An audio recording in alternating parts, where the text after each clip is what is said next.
Hey, what's up, you guys? This is Conquer Conversations with Diva D. I am back in the building. I decided to do my videos in my little busy little area, my little town today because my girls are at guitar and violin practice. So being that they are in violin and guitar practice, I said, hey, look, I gotta get this video out about the Real Housewives of Atlanta. Season 15, episode 15, and guys, this was a good one.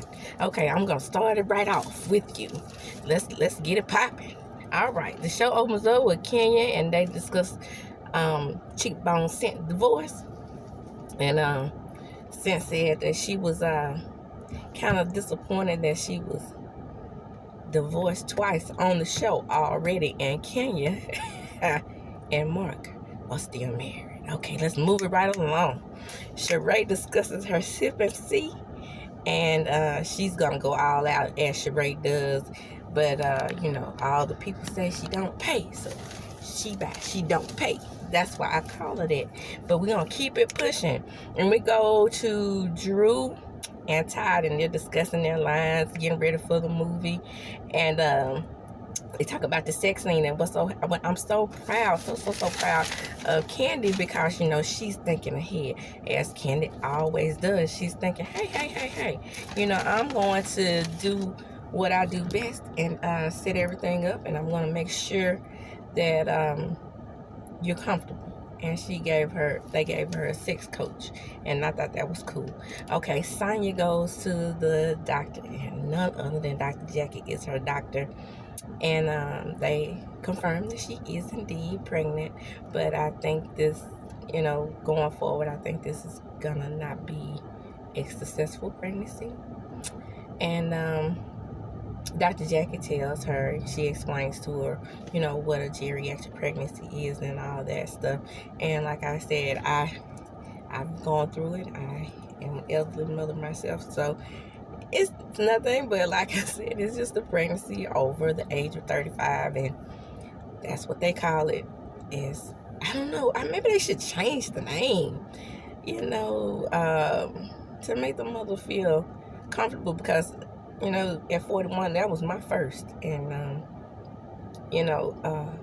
it's a tough time, but Dr. Jackie kind of gave her a little clue about announcing early when you are a geriatric mother. I waited until I was exactly 4 months, and because that test that she was talking about, I'm very familiar with the test called a harmony test, and that test does give you the sex of the baby right away. You don't have to worry about waiting or anything like that, because they want to make sure there's no Down syndrome. So they tell you this through your blood. And I'm so familiar with all those tests. But next we have Monyetta. Monyetta arrives at the movie scene, and this movie scene is Candy's house.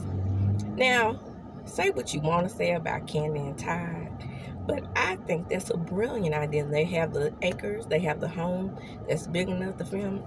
Why not? Tyler Perry's been doing it. So it's just what it is.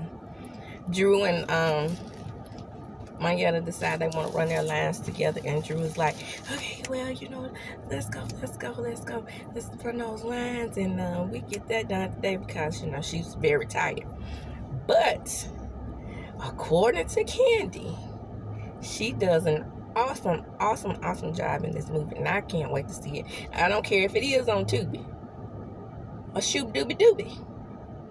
I'm a fan of Candy. I'm a fan of Todd.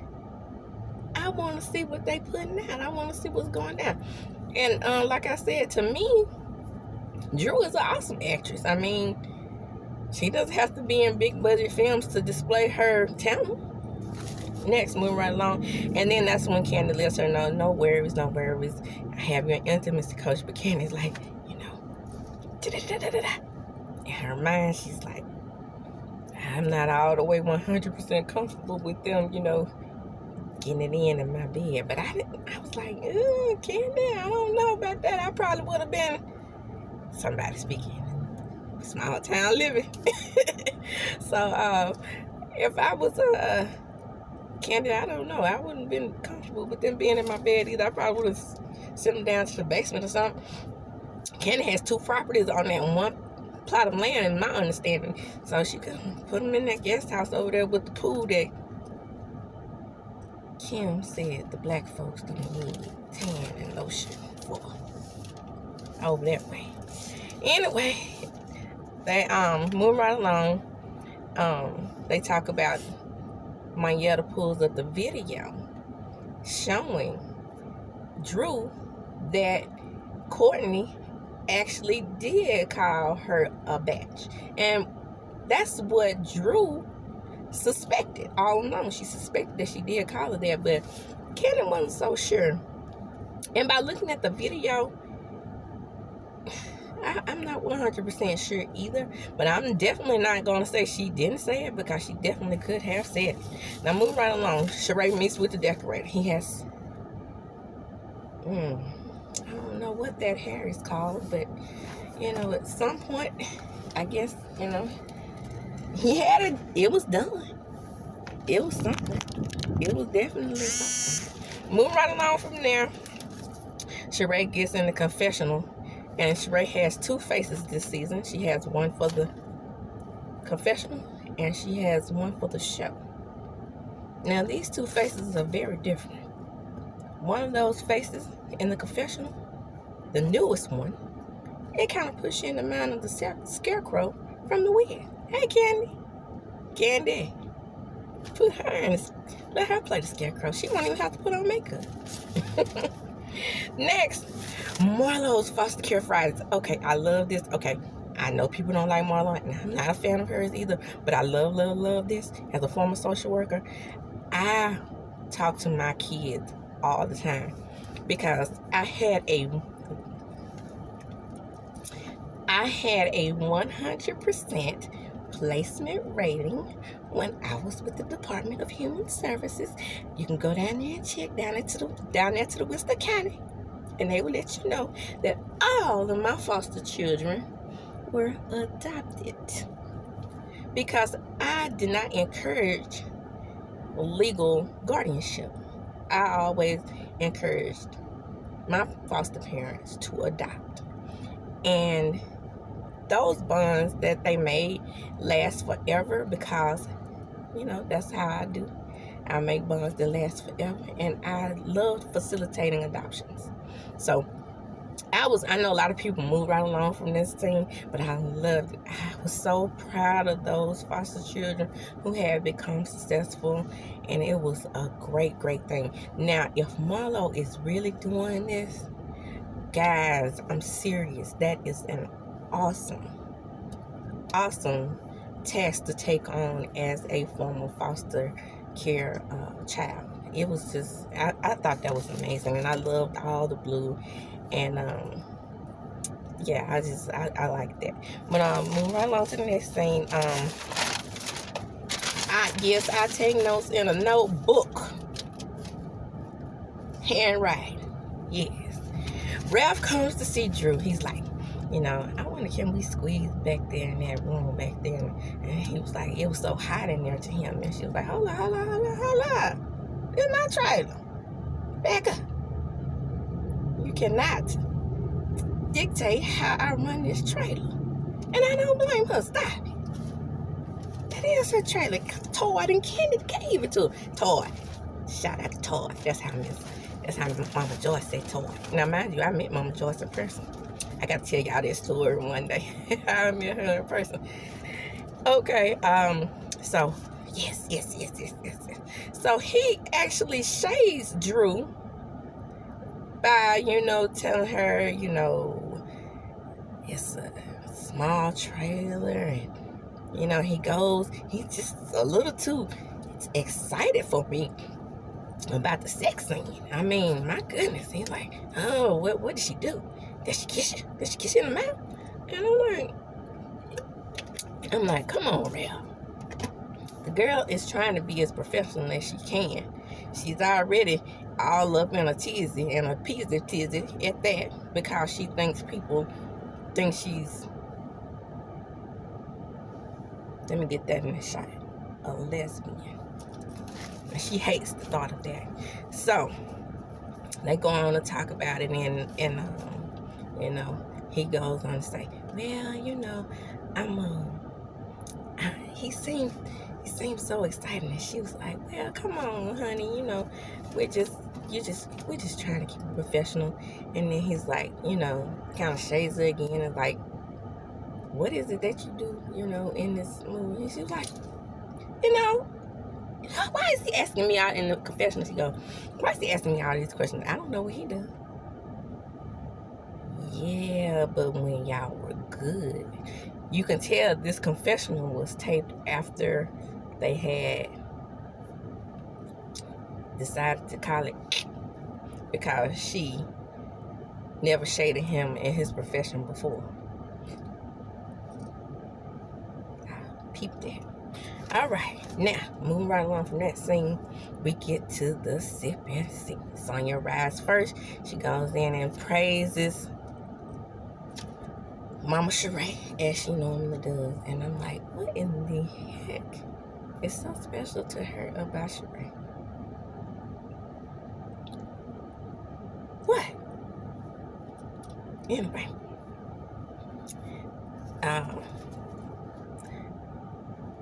Todd and Candy, they are, you know, discussing, you know, the budget, you know, in a different scene, and discussing the budget about the movie. And they was talking about how, you know, it's gonna be easier to get that budget lowered for that movie. But I forgot to tell you about the sipping seat. Right before that scene with the sipping seat, I forgot to say, and I'm gonna definitely put that in there because it has to be told, that Drew herself shades her own movie. What they do that in? I'm tired of Drew. I am just tired of her, because she gonna start saying stuff like, from now on, I'm not gonna do this again. I'm gonna only go on Lifetime in the book. So why not? Drew, I've been on your side. Don't do that. And Candy paid you. I saw speak on it. Now back to the sipping scene. So, old cheekbone since she arrived, she been a little messy. Well, Cynthia always messy? I don't recall. But you know, she gets a little messy there, and everybody comes in the clothes that they're supposed to come in, except for Keela. She was standing out. Yeah. Motel Hotel comes in pink, like he's a member of the family. Now, if y'all know anything about this scene, my mind is telling me this is around the time when Mel's girls had their birthday party, and he was insisting. I'm peeping. Come on now, we got to go into both shows if we gonna do this. We can't be a one show and just only know what's going on over there. We got to know what's going on both shows. And my understanding is this is around the time when he's having a fit on Mel at that roller skate party.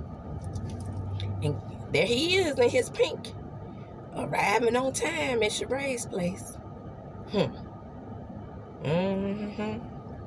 I believe it was that around that time. And so they in there and they chopping it up, and everybody's all aflutter, and everybody's having their little side conversations about this mystery young lady that Bob has with him. So the ladies are very, very curious, and they call Bob over, and they just give Bob the 411. Or should I say, they try to get the 411 from Bob. Now, when Kenya gets there, Kenya kind of perturbed me. I like Kenya, but I don't like how she treats people in service. Don't do that. the greeter. I'm Kenya Moore. You should know who I am. Say what now? Kenya, don't do that. So, finally, later in the episode, Bob finally tells Sheree who the kid is, because Sheree is so busy trying to one up Bob by getting hotel over there to take a picture with him. Come on, Motel. Come on, get in the picture. Because Bob had just got through flirting with her, And so in her mind, she's thinking that the girl is the mystery girl. She's thinking that she is actually Bob's girlfriend. Well. Guess what? It's not. It's a daughter that she knows nothing of. But old Bobby Bob, Daddy Bob, Cockeyed Bob, goes on to tell everybody that that's his kid. What? Oh my goodness. Yes. Now, mind you, Sheree is acting unbothered. I would act unbothered too. She comes down to her own party 2 hours later. Late. Just got people down there just doing what? It's ridiculous. And then the baby was sleeping. That baby wasn't done that. That goes to show you these kids are not into stuff like that.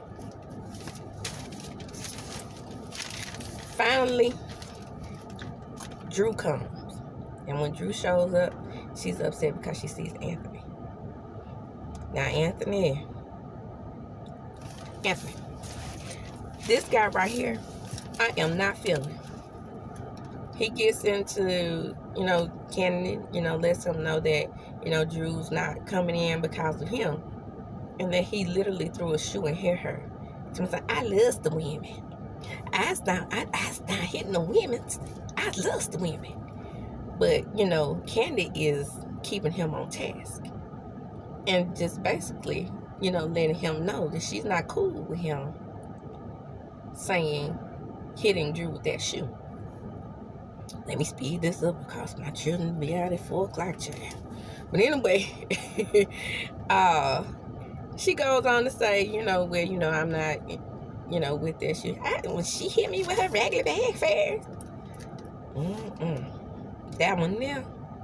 And then Aaron, I love Aaron. I love him. Love him. But I don't know. I don't know how I would have handled that. I mean, I'm just starting. I'm teeny tiny. But I don't know how I would have handled him, calling Candy a with a C in front of it. No. Ugh. I saw him in that interview and I just was not feeling that. But that pretty much ends, kind of ends the episode. They just go into the season finale, and cause this is going into the season finale, and on the season finale, of course Marlo knows it. Trashy Newport Marlboro Marlo Smoke himself is the one who finds out about Ty. Yeah, and Drew. And she calls everybody and lets them know that Drew and Ralph are about to go down there to the courthouse. And that's going to be the end of the episode. I want to talk about just a little bit about the after show. In the after show, I saw Marlo shading Candy about the pay. That she not. I'm sorry. Because Marlo, I had to do the voice. Because Candy don't like to pay. And she started me out with a show. And she probably paid you, but I bet that check was small. And they all just key. Every last one of them. Sheree, Marlo, and Sonya. All right, Marlo. You on shaky ground with the audience. And Sheree, we don't even know who you are. They say your name is Rhoa in the credits. But, had they cloned Tyrone? And Sonya. You know, last week I said you was a little bubbly bottle of Fresca. But come on now. You laughing at candy? Don't do that. You may need candy.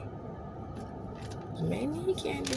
Because every time somebody messes over her, and when she cuts you off, and you need her, that's it for you now. I'm letting you know. She's a Taurus. I'm a Scorpio. In the same way. I don't play that. Talk about me on a confessional. See. And not in that way, because you know it's a show. You're supposed to shade each other in confessional. But in the whole after show, and you laughing at somebody not getting paid. All right. Well, come back next week. And we will be back for the season finale, and I'm gonna try my best to get my videos up sooner than that. I can tape them like this, but that's on the internet, man. All right, I'm gonna say bye now. Thanks for watching. Like, comment, and subscribe.